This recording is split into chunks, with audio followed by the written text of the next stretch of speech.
राधे श्री राधे श्री राधे श्री राधे श्री राधे श्री राधे श्री राधे श्री राधे श्री राधे श्री राधे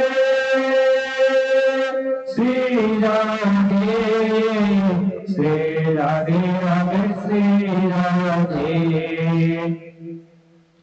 श्री राधे राधे श्री राधे श्री राधे राधे श्री राधे श्री कृष्ण गोविंद हरे मुरारी हे नाथ नारायण वासुदेव श्री कृष्ण गोविंद हरे मुरारी हे नाथ नारायण वासुदेव श्री कृष्ण गोविंद हरे मुरारी हे नाथ नारायण वासुदेव श्री राधे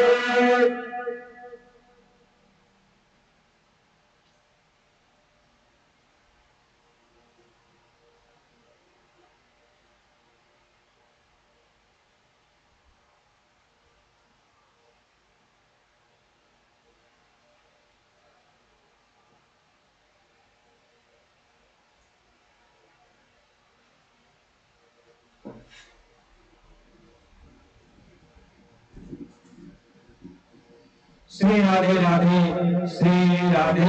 आइए हम भगवत चरणों में समर्पित होते हैं।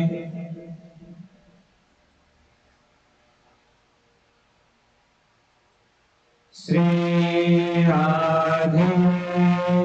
ओम नमः भगवते वासुदेवाय नमः।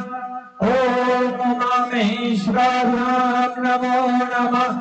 हर हर महादेव।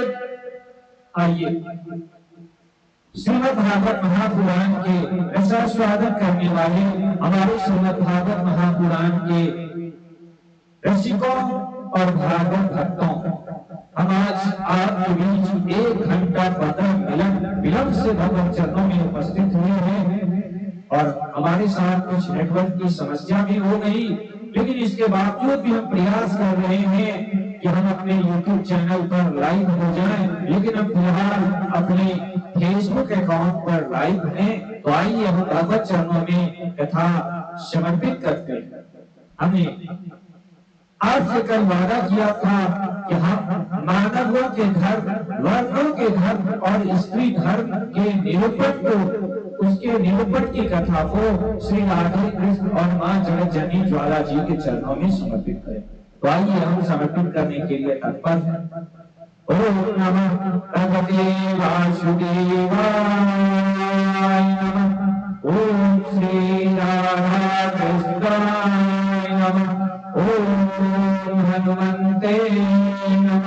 ओम श्री महेश्वराय नमो नमः। ओम नमः। ओम जयंती मंगलाकाली भद्रकाली कपाली दुर्गा क्षमा स्वाधात्री स्वाहा सदा नमस्तुते। ओम।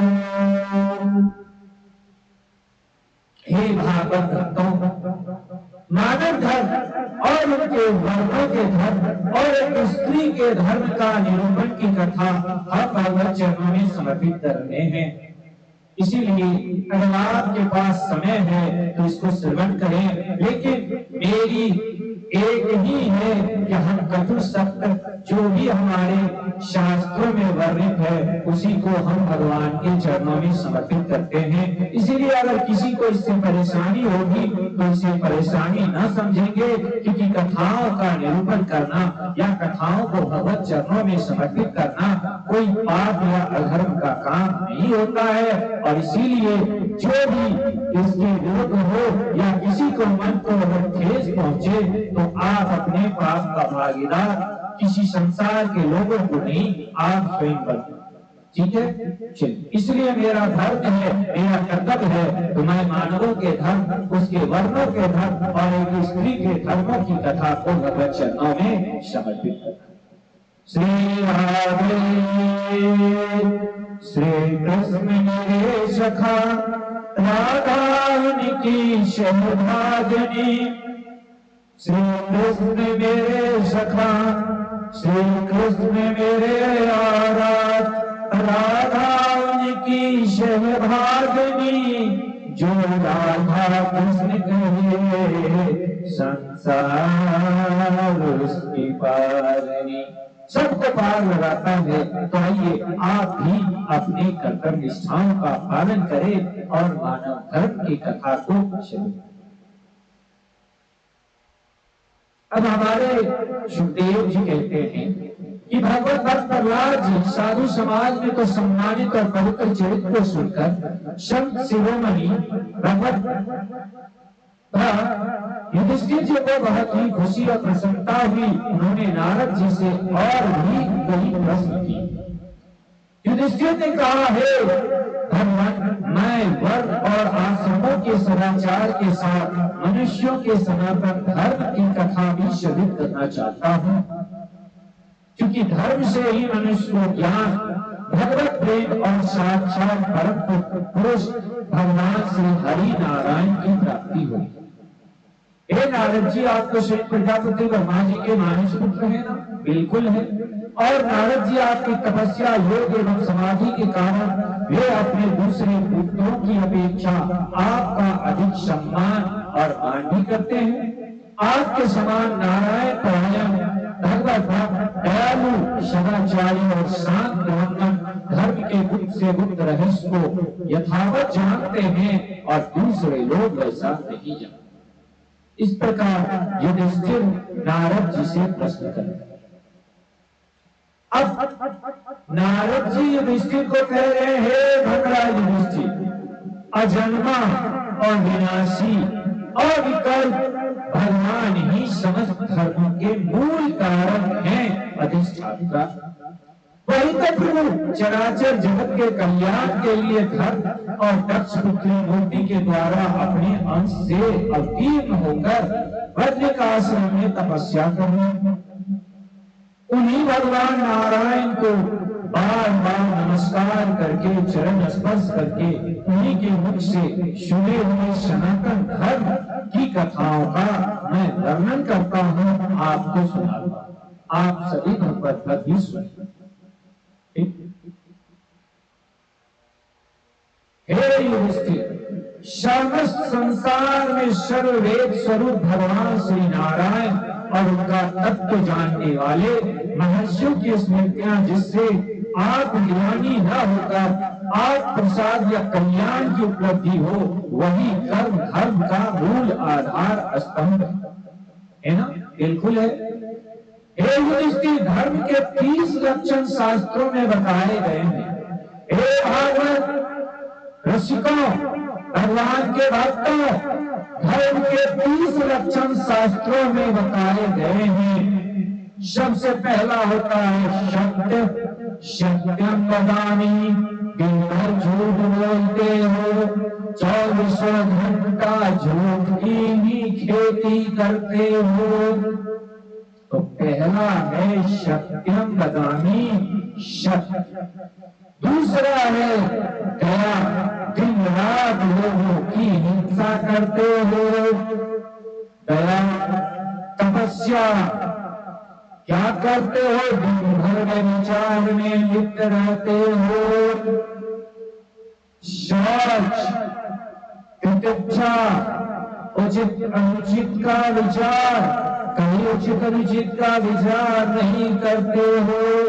चोरी करना है कर लेते हो, किसी की हिंसा करनी है कर लेते हो, पाप करना है बुझाऊ साथी को गवाह रख के कर लेते हो। तो फिर उचित अनुचित का विचार कब करेंगे? मन का संयम, कभी मन का संयम नहीं रखते हो। मन हुआ विचार करने को चल लिए, कर लिए। मन हुआ भी ये खाना है, खा लिए तो खाते रहो। इंद्रियों का संयम, कभी अपनी इंद्रियों को अपने वश में रखने का प्रयास नहीं करते हो। यही इंद्रियों की इच्छा, इंद्रियों की वासना ही तुम्हें नरक के मार्ग की ओर ले जाती है। तुम इंद्रियों का संयम कभी नहीं करते हो। अहिंसा और सबसे बड़ी चीज है हिंसा नहीं करना ही अहिंसा है। ब्रह्मचर्य ये तो समाज से मिट चुका है। कोई भी व्यक्ति न खुद ब्रह्मचारी है, न संतान को ब्रह्मचारी बनाना चाहता है, क्योंकि ब्रह्मचारी जो बनेगा इन लोगों की नजरों में वह सबसे बड़ा धनी हो जाएगा। तो हमारे धर्म की परिभाषा में ब्रह्मचर्य कहा जाता है। क्या आपने ब्रह्मचर्य व्रत का पालन किया या संतानों से करवाया? नहीं करवाया। ठीक है, चलो अब क्या आपने इंद्रिय वासनाओं का त्याग किया? बिल्कुल नहीं किया। स्वाध्याय किया? बिल्कुल नहीं किया। सरलता आई? नहीं आई। क्यों आएगी? हम तो धार्मिक चोरी करेंगे, हम गंदे काम करेंगे ही, ऊपर से सीना जोड़ी भी करेंगे, तो फिर सरलता कहां से आएगी? संतोष नाम का चीज तो है नहीं, तो फिर दूसरे की संपत्ति को देखकर हड़पना चाहते हो। लोग में पढ़कर सारी दौलत इकट्ठी करना चाहते हो, लेकिन वही दौलत बुढ़ापे में काम नहीं आएगी। तो संतोष कहां से आएगा? नहीं आएगा ना, बिल्कुल नहीं आएगा। हवस की भूख है, एक कट्ठा खेत है, कल तक में 50 कट्ठा हो जाता, तो उसका हड़प लेते तो हमारे बेटे पोते पोती नाना नानी दादा दादी काका काकी पाका पाकी सब खाते बैठकर। हड़पते हो, संतोष तो है ही नहीं। फिर आगे शंकर से महात्माओं की सेवा करते हो कभी? अपनी पेट तो भर नहीं रहा है, दूसरे का पेट क्या भरोगे? नहीं। धीरे धीरे संसारिक भोगों की चेष्टा से निवृत्ति। यहाँ तो जो उम्र बढ़ता है तो वासना बढ़ती है। आज वो बीवी मिल गया तो कल तक में 50 को क्यों नहीं मिला, उसी की कामना करते हो। तो फिर संसार भोगों की चेष्टा से निवृत्ति कैसे होगी? नहीं कहोगे ना। कठोर शब्द है। मनुष्य के अभिमान प्रयोजनों का फल उल्टा ही होगा। अब सोचोगे कि ये काम करना है, नहीं होगा। ठीक ऐसा विचार और आत्मचिंतन प्राणियों को हम आदि का यथोचित विभाजन, उसमें विशेष करके मनुष्यों को अपने आत्मा और इष्टदेव का भाव दिलाना, संतों के परमाश्रय भगवान श्री कृष्ण के नाम गुण लीला आदि का स्मरण करना करते हो दिन में एक बार भी? वो भी नहीं होगा। कीर्तन वो भी नहीं करोगे, स्मरण वो भी नहीं करोगे, उसकी सेवा वो भी नहीं करोगे, पूजा वो भी नहीं करोगे, नमस्कार वो भी नहीं होगा, दास वो भी नहीं होगा, शक नहीं, आत्मसमर्पण ये भी नहीं कर पाओगे, क्योंकि पहले से शरीर को किसी का गुलाम बना रखे हो।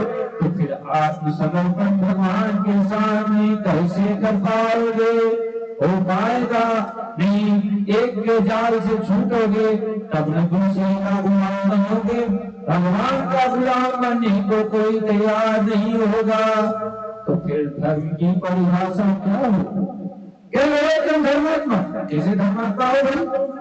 चोरी करते हो, झूठ बोलते हो, दूसरे की संपत्ति हड़पते हो, तो धर्मात्मा कैसे हो? अब तुम्हारे किस शब्द का प्रयोग किया जाए वो भी नहीं है। इनमें से कोई लक्षण तो तुम्हारे अंदर है नहीं, तो फिर नहीं है तो फिर कैसे धर्मात्मा हो गया? नहीं। इस प्रकार नारद जी कह रहे हैं कि 30 लक्षण धर्म के हैं, कम से कम इनमें 10 का तो पालन करोगे, करोगे तो नहीं, काहे करोगे, जरूरी क्या है करने का, बिल्कुल नहीं है, क्यों नहीं करना चाहिए, तो मनुष्य के जीवन का निरूपण कैसे होगा। श्री राधे राधे, श्री राधे श्री राधे।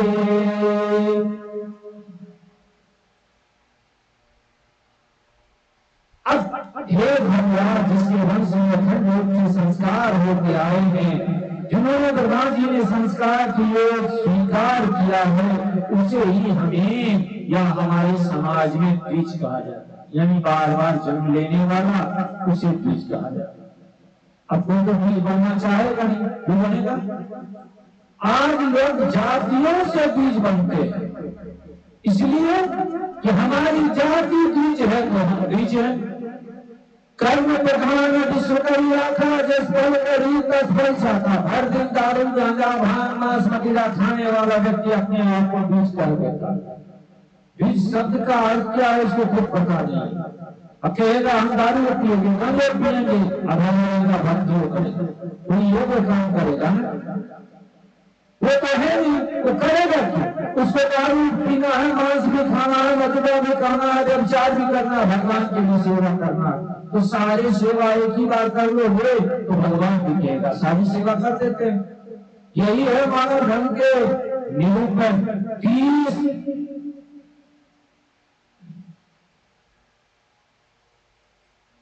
30 प्रकार के लक्षण बताए गए हैं, लेकिन इन 30 में से तो कोई लक्षण किसी मनुष्य के अंदर पाए ही नहीं जाते। कहां से आएंगे, क्यों आएंगे भाई, नहीं ना।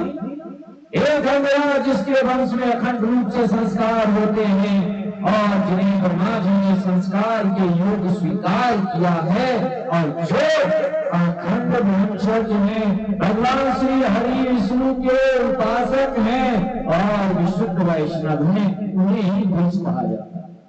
अब द्विज की परिभाषा हो गई, अब कोई जाति कहेगा कौन सी जाति, तो द्विज है, भगवान नहीं, जो विशुद्ध वैष्णव है वही द्विज है। मांस मछली मदिरा खाने वाला व्यक्ति, पूजा पाठ करने वाला व्यक्ति द्विज नहीं होता है, वो तो शुद्ध से भी बदतर। जन्म और कर्म से शुद्ध द्विजों के लिए यज्ञ, अध्ययन, दान और ब्रह्मचर्य आदि विशेष आश्रमों में कर्मों का विधान।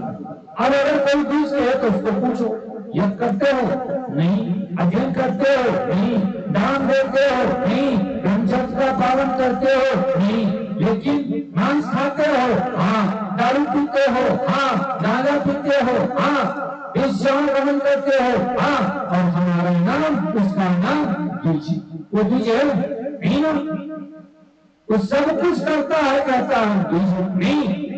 द्विज जो यज्ञ करता हो, अध्ययन करता हो, शास्त्रों का दान देता हो और ब्रह्मचर्य का पालन करता हो, वही द्विज, वही द्विज है।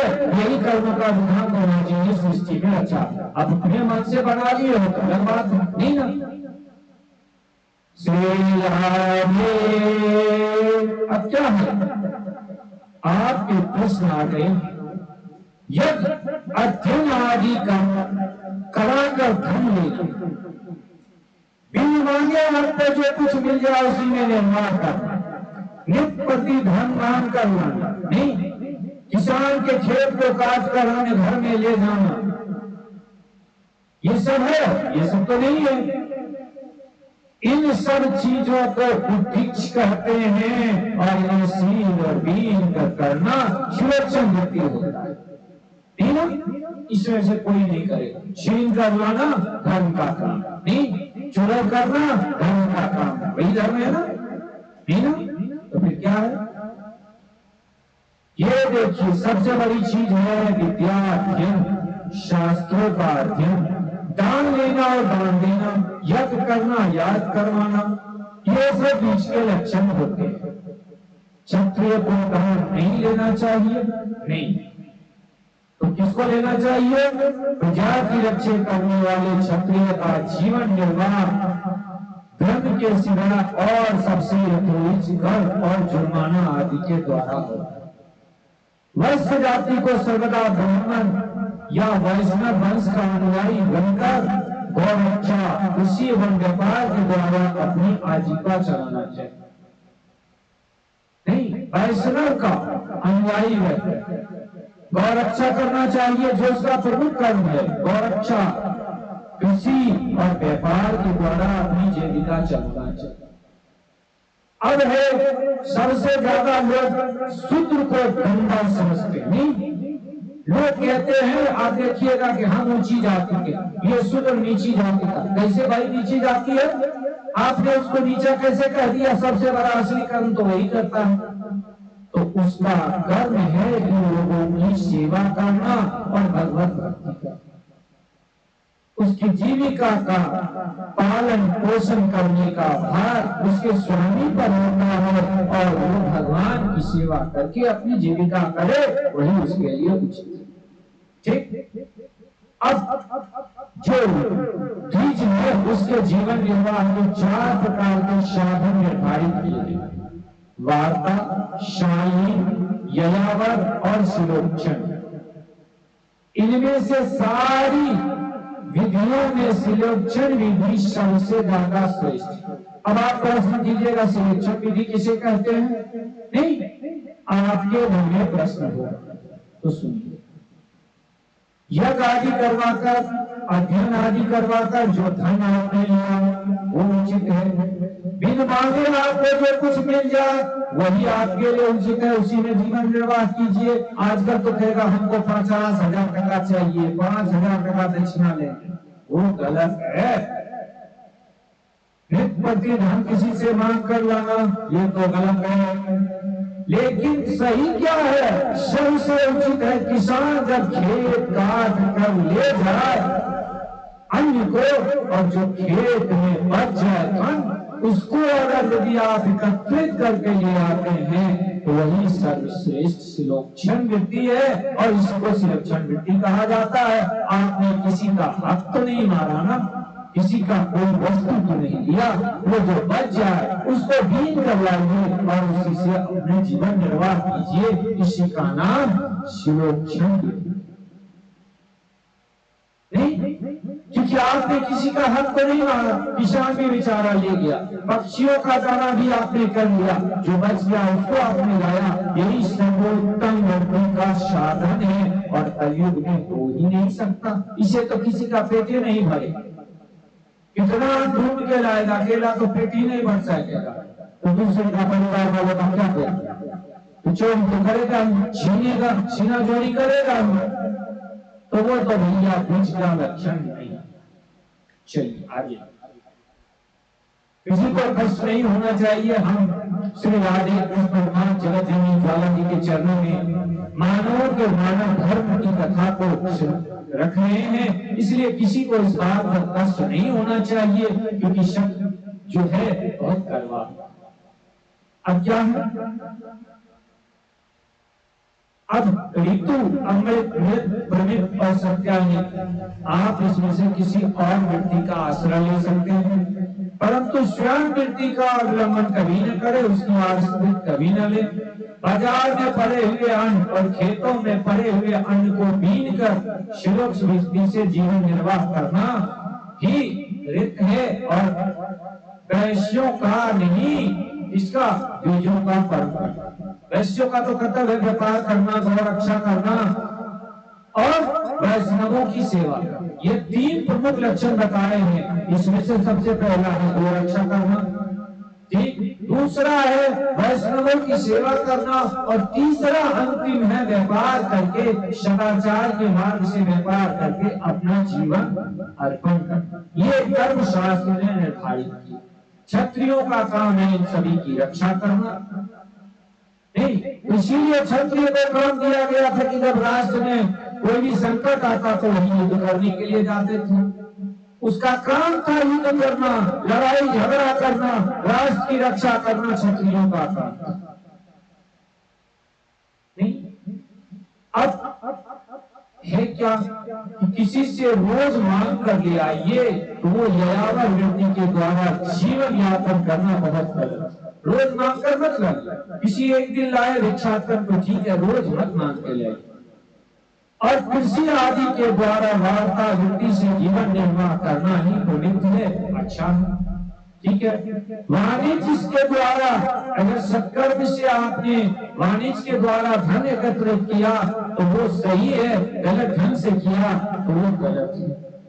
और जितने भी निम्न वर्ग हैं उसकी सेवा करना ही स्वयं वृत्ति है। और इसको कहा जाता है कि भगवान के सबसे बड़े भक्त अगर है तो वो शूद्र जाति के लोग होते हैं, उन्हें भगवान की सेवा करनी चाहिए और भगवान का भक्त होकर रहना चाहिए। जो सदाचार का पाठ, ठीक। अब जो द्विज है और क्षत्रिय को इस वृत्ति का कभी भी आश्रय नहीं लेना चाहिए और उन्हें भगवान की भक्ति में सदा लीन रहना चाहिए, क्योंकि द्विज जो है वह सर्ववेद में रूप में अध्ययन करते हैं और क्षत्रिय जो है वो राजा रहकर उन पर शासन करते हैं। अब होता क्या है कि द्विजों के प्रमुख लक्षण क्या होगा? अब कौन व्यक्ति द्विज है तो आपको उसको बता दिया। अब उसके लक्षण क्या है? पहला है शम, दूसरा है दम, तीसरा है तप, चौथा है शोच, पांचवा है संतोषी प्रवृत्ति का होना, छठा है क्षमा करना, सातवां है सरलता, आठवां ज्ञान, नववां दया और दसवां है भगवत रहमता और सत्यनिष्ठा।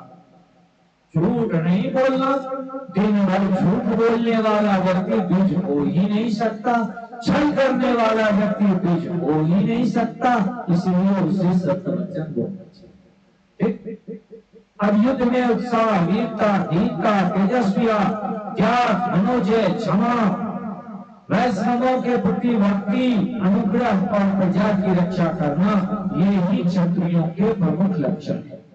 इन लक्षणों को धारण करना चाहिए, ठीक। अब हो गया देवता, गुरु और भगवान के प्रति भक्ति रखना, अर्थ और काम, इन तीनों पुरुषार्थों की रक्षा करना, आशिकता, उद्योगशीलता और व्यवहारिक निपुणता, ये ही वैश्य समुदाय के और रक्षा करना वैश्य समुदाय के प्रमुख लक्षण है और उनकी पहचान। गौ रक्षा करना है ही उसकी प्रमुख लक्षण है, गौ रक्षा करना, गौ सेवा करना, हिंसा न करना, वैष्णव बन के रहना। अब वैष्णव कितने आदमी है?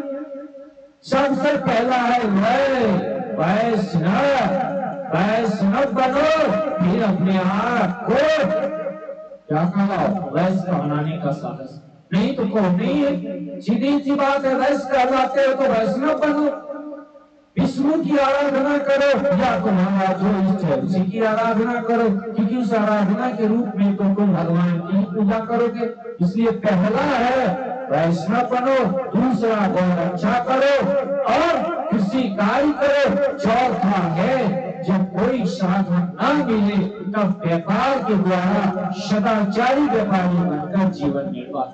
यही लक्षण शास्त्रों में बताए गए।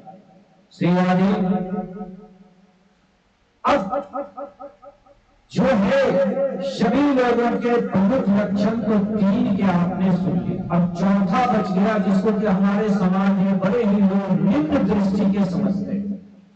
उसको कहते हैं अरे शुद्र हो, नहीं भाई वो शुद्र नहीं है, जाति किसी का शुद्र नहीं होता है, कर्म से शुद्र होता है।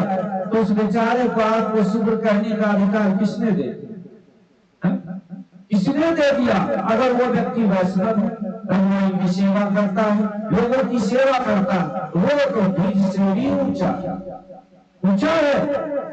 इसीलिए कहा गया है कि विनम्र रहना, पवित्रता का पालन करना, स्वामी भगवान की निष्कपट सेवा करना, वैदिक मंत्रों से रहित यज्ञ करना, चोरी न करना, सत्य तथा गौ और बीजों और समस्त संपत्तियों की रक्षा करना, यही शूद्र के प्रमुख लक्षण और पहचान है। इसमें से कोई लक्षण तो नहीं है तो फिर अपने आप को शुद्र मत कहिएगा।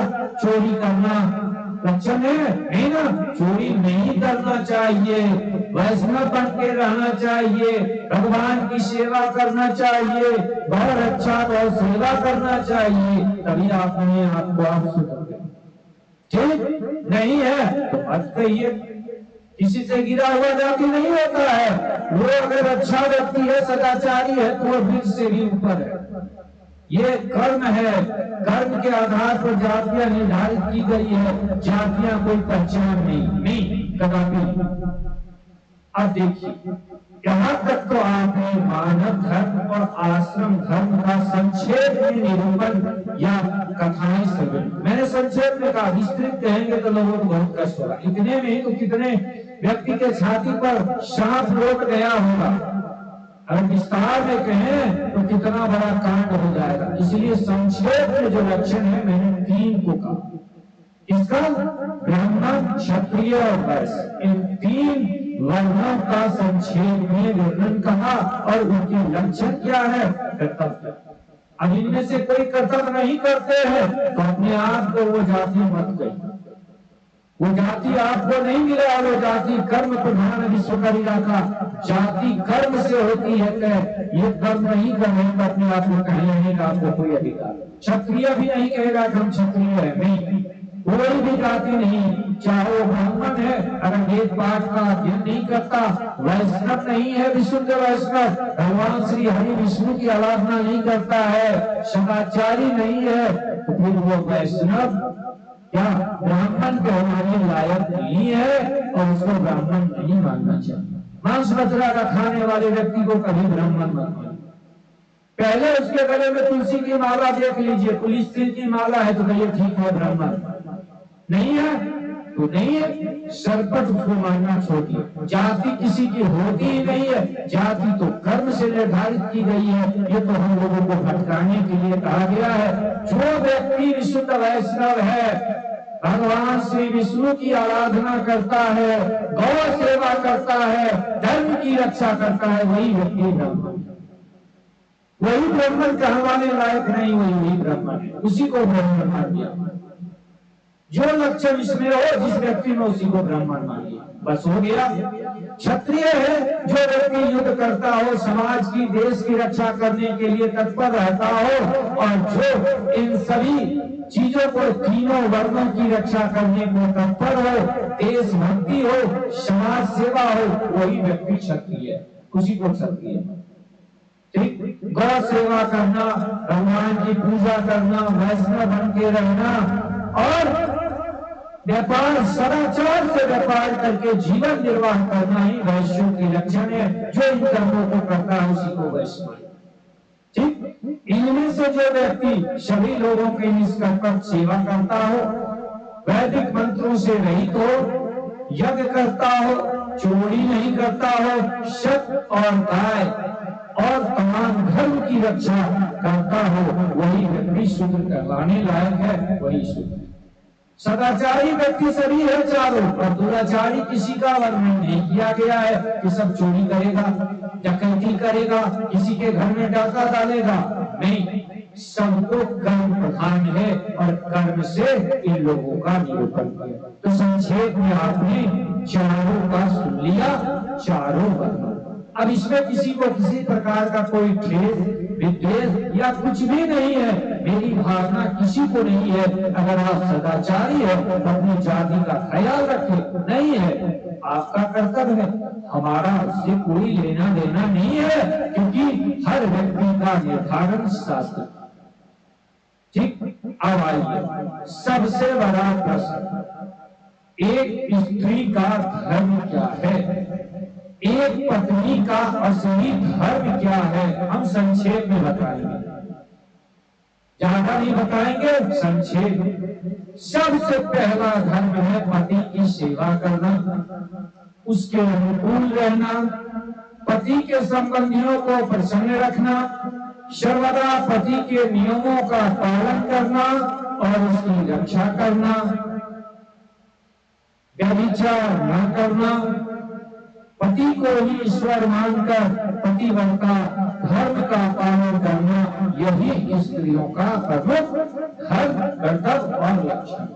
अब इनमें से कोई लक्षण है तो नहीं है तो अपने आप को स्त्री मत मानिए, कदापि मत मानिए कि हम स्त्री हैं। नहीं, देवी मानने की तो भूल ही मत कीजिए। नहीं ना, है नहीं। अब ये लक्षण तो बता दिए गए। अब इसमें एक शब्द आता है साध्वी। चरित्रवान स्त्री को चाहिए झाड़ने बुलाने, लीपने, चौक पूरने आदि से घर को और मनोहर वस्त्र आभूषणों से अपने शरीर को अलंकृत रखे। कौन सा वस्त्र? सदाचारी वस्त्र। अब यह नहीं कहा कि 50 किलो सोना पहन लीजिएगा, 200 किलो चांदी लटका लीजिएगा और पूरा शरीर को नंगे रखिएगा। नहीं, शरीर को ढककर रखना चाहिए, शरीर को अलंकृत करना चाहिए, साफ सुथरा रखना चाहिए, चरित्र को बचाकर रखना चाहिए और नैतिकतावान बनकर रहना। वही स्त्री का प्रमुख लक्षण। अब अगर लक्षण नहीं है तो स्त्री करना छोड़ दो, बिल्कुल। अब आपके घर की जितनी सामग्रियां है उसको साफ सुथरा रखिए। घर को साफ सुथरा करना, अपने आप को साफ सुथरा रखना, यही उसका प्रमुख लक्षण है। अपने पति की छोटी बड़ी इच्छाओं का सम्मान करना, समय के अनुसार पूर्ण करना, विनय रखना, इंद्रियों का संयम करना, सत्य और प्रिय वचनों से सेवा करना, सभी और पति के परिवार वालों की सेवा करना। अब ये नहीं कह रहे कि पति का अपने परिवार वालों की भी सेवा करो, सबकी सही प्रकार से सेवा करना, यही स्त्रियों का लक्षण और उसका धर्म। अब ये सब कोई धर्म नहीं है लक्षण। चलिए आगे। अब जो कुछ भी मिल जाए उसी में संतुष्ट रहे। अब कहेगा पति को, अरे हम तुमसे विवाह किए, हमको चांद तारा तोड़ के ला दो, 50 किलो का पायल बनवा के नहीं दिया, इसका लिपस्टिक नहीं दिया तो उसका लिपस्टिक खरीद कर नहीं दिया, हमको 50 लाख का साड़ी नहीं दिया। ये नहीं, जो मिल जाए उसी में संतुष्ट हो, क्योंकि पति तुम्हारे लिए दिन रात मेहनत करता है और मेहनत करके तुम्हारी हर इच्छाओं का पालन करता है। अगर उसे तुम सम्मान नहीं दोगी और उसमें नहीं रहोगी तो बेकार। ये स्त्री का लक्षण है ही नहीं। तो फिर अपने आप को स्त्री कहना नहीं, संतुष्ट रहना सीखो। जो मिल जाए उसी में संतुष्ट रहो। अब ये नहीं कहते कि दिन रात फटे पुराना हो, नहीं, फटा पुराना नहीं। आजकल तो फैशन में लोग फटे पुराने में नहीं, शरीर को ढकना ही। जब वस्त्र की आवश्यकता ही नहीं है तो बेकार पति से साड़ी मांगती हो, बेकार tight fitting jeans T shirt मांगती है आज की लड़कियां। विवाह के बाद भी कहते हैं को चलिए बढ़िया मार्ट कार्लो का जींस खरीद दीजिएगा, अब बढ़िया डेनिम का टी शर्ट खरीद दीजिएगा। तो बेकार बांधते हो। जब फटा हुआ कपड़ा पहनना ही, शरीर को जब दिखाना ही है तो इससे अच्छा है करनी ही रहा दो। नहीं, अच्छी बात है, पूरी तरह नग्न रह के चलो, कोई रोकने वाला तो नहीं है। कानून तुम्हारी रक्षा करने के लिए तत्पर है, कानून तो पथ पथ पर रक्षा करेगा ही। तो स्त्रियों के प्रमुख लक्षण है संतोषी बनना, संतुष्ट है, असंतुष्ट नहीं, कभी संतुष्ट नहीं है। तो फिर क्या है? अपने कर्तव्यों का पालन करना, व्यभिचार न करना, पवित्रता और प्रेम से परिपूर्ण रहकर यदि पति पतित न हो तब उससे सहवास कर। अब तुम्हारा पति अगर यदि व्यभिचारी है तो एक चरित्रवान स्त्री का कर्तव्य है उसके साथ सहवास न करना। उसी तरह पति का भी कर्तव्य है, अगर पत्नी चरित्रहीन है तो उसके साथ सहवास न करे। ऐसा नहीं कि स्त्री का, पुरुष का, पति का भी कर्तव्य है, अगर पत्नी चरित्रहीन है तो उसके साथ सहवास न करे। तुमको छोड़ दो भैया, तुम्हारा शरीर तुम्हारे लिए मुबारक, बस हो गया। स्त्री का भी कर्तव्य है, तुम्हारा पति व्यभिचारी है तो उसके साथ सहवास। तो वासनाओं की आज पूर्ति कौन करेगा? सवाल तो आपके मन में उठ गया होगा कि फिर वासनाओं की आज जो है वो कौन पूर्ति करेगा? तो जब पहले से गंदा है तो उसी से पूरी करवा लेगा। पति के सर पर पाप डालने की जरूरत क्या है? पत्नी के सर पर, चरित्रहीन पत्नी है तो पति के सर पर पाप डाल देगी, और अगर चरित्रहीन पति है तो पत्नी के सर पर पाप डाल देगी। फिर दूसरे का पाप में भागीदार बनने की जरूरत क्या है? अपना अपना पाप खुद शरीर पर उठा के चलो, पर उठाते चलो, एक दूसरे को भागीदार क्यों बनाओ? नहीं ना। अब यहाँ ये हो गया, जो लक्ष्मी जी के समान पति बनाना होगा, पति की उसे साक्षात भगवान का स्वरूप समझकर सेवा करती है, उसी के पति वैकुंठ लोक में जाकर भगवत रूप को प्राप्त होते हैं, और वो स्त्री भी लक्ष्मी के समान होकर वैकुंठ लोक को प्राप्त कर उसके साथ आनंदित होती है, सुख भोग। तो कहां से जाओगे? एकादशी, द्वादशी, त्रयोदशी, कैलादशी कर लोगे और कहोगे हमको तो स्वर्ग मिल जाएगा? नहीं मिलेगा। सबसे पहले अपने शरीर को पवित्र रखो। नहीं, सारी पूजा वही रह गई, वही रह गई तुम्हारी पूजा। कोई पाखंडी आके कहेगा 500 रुपया दे दीजिए ना, हम आपको बेतरनी पार करवा देंगे, आपके सारे पाप को खत्म करवा देंगे। उसको पूछना कि वो अपना पाप खत्म कर सकता है? तो जब उसको पावर नहीं है तो तुमको किस बात का पावर है? ये धर्म में जो स्त्री के लक्षण बताए गए अगर है तो स्त्री को, अगर नहीं है तो मत कहो तुम स्त्री, मत कहो अपने आप को तुम स्त्री है, क्योंकि स्त्री के लक्षण शास्त्रों और वेदों ने जो निर्धारित किए हैं उसका पालन करना स्त्री पुरुष दोनों का परम कर्तव्य है।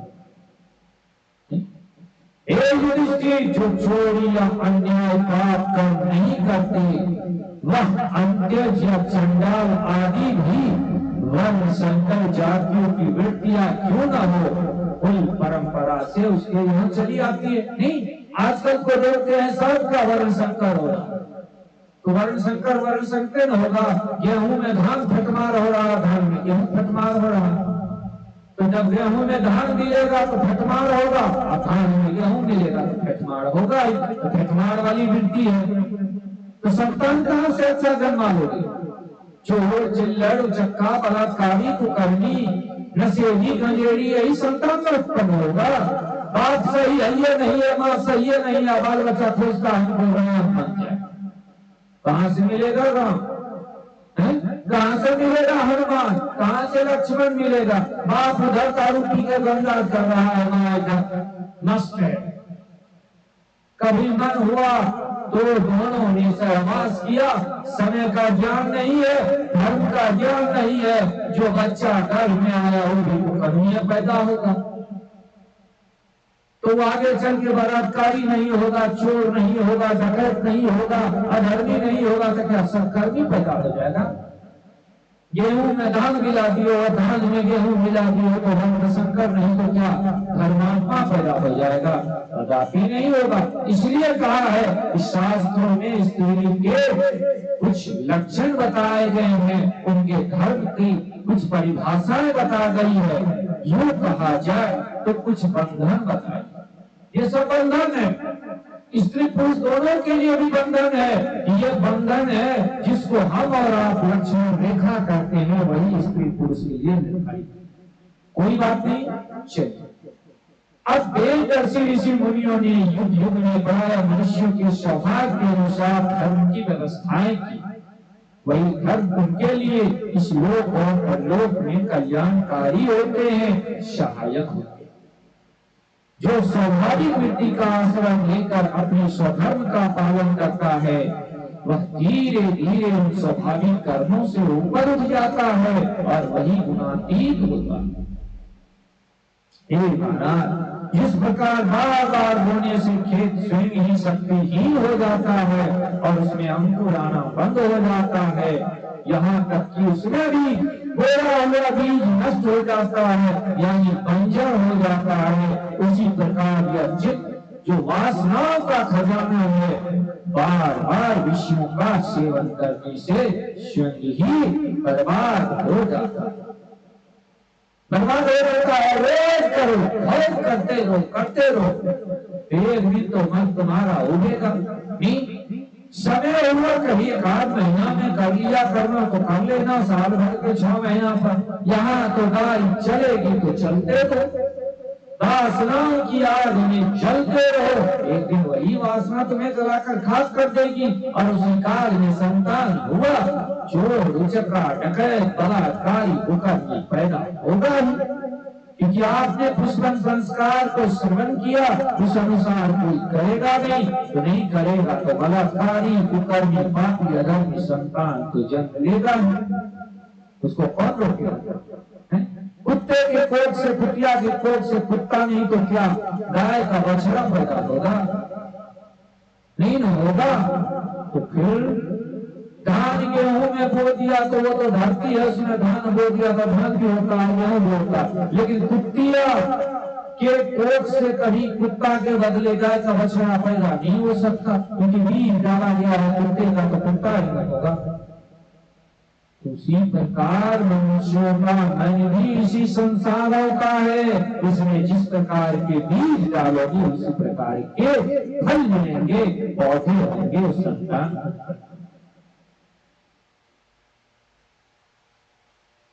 अब कोई बहुत बड़ा आग जला, एक बूंद घी डाल दीजिए तो क्या आग बुझ जाएगी? नहीं। और उसमें हजारों लीटर का घी डाल दीजिए, वो आग नहीं बुझ जाती है, जबकि घी आपको जलाने का काम करती है, फिर भी उस घी के प्रकोप से आग को बुझना पड़ता है। उसी प्रकार मनुष्यों के तमाम कर्म और धर्मों को रोकने से, उस पर हावी करने से वो कर्म स्वतः छूट जाते हैं, पाप कर्म छूट जाते हैं, सारे कर्मों की निवृत्ति होती है। अब जिस पुरुष के वर्ण को बतलाने वाले जो जो लक्षण कहे गए हैं, यदि वह दूसरे वर्ण में मिले तो उसे भी उसी वर्ण का समझना चाहिए और अब कोई वैष्णव है, स्वाध्याय कर रहा है, वेद अध्ययन कर रहा है, चरित्रवान है, तो वो भी ब्राह्मण ही है, उसको कभी मत मानना। तो गौ सेवा कर रहा है, वो भी ब्राह्मण है, वो सीधा ब्राह्मण है, वो भी बीज है। जो राष्ट्र की सेवा कर रहा है वो क्षत्रिय है। इसी प्रकार तो उसको वो ही मानना चाहिए। कहीं कोई जाति नाम का चीज नहीं है। लोगों ने अपने अपने राजनीतिक शरीर से जातियां बना दी, कुकर्म बना दिया, लड़ा दिया, लड़ते रहो, मरते रहो, हमको तो भाई घी पीना है, पीते रहेंगे, पीते रहो।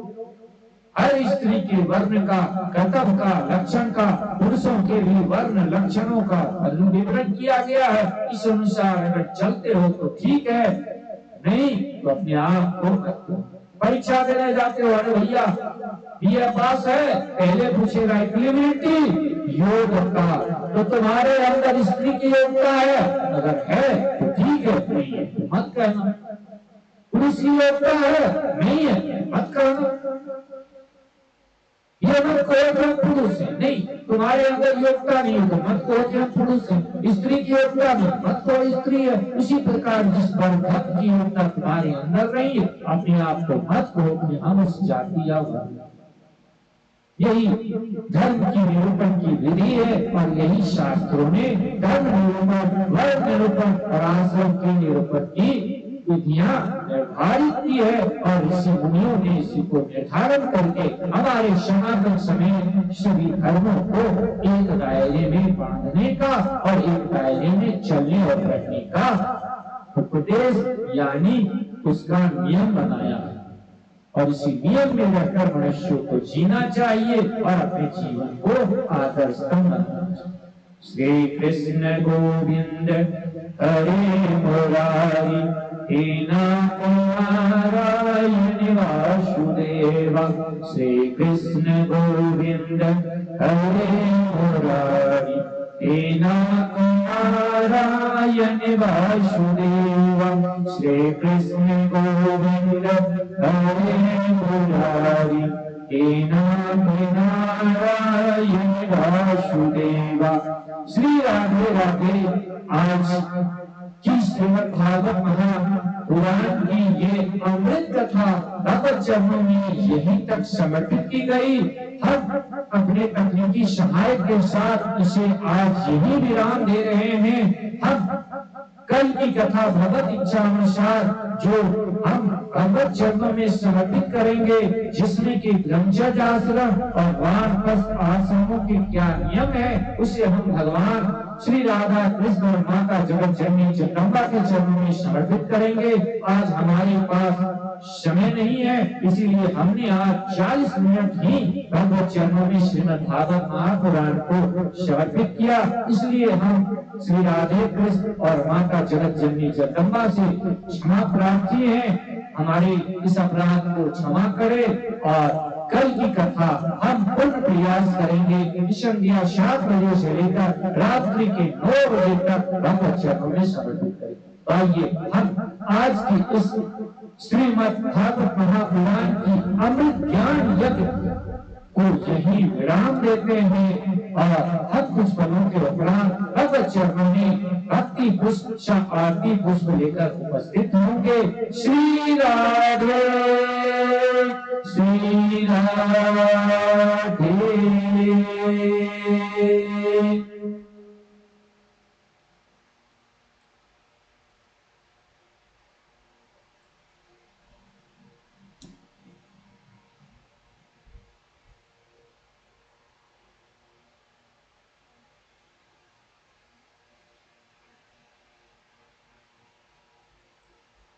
आज YouTube पर नहीं हो पाया है, कनेक्शन कट गया था सर्वर से।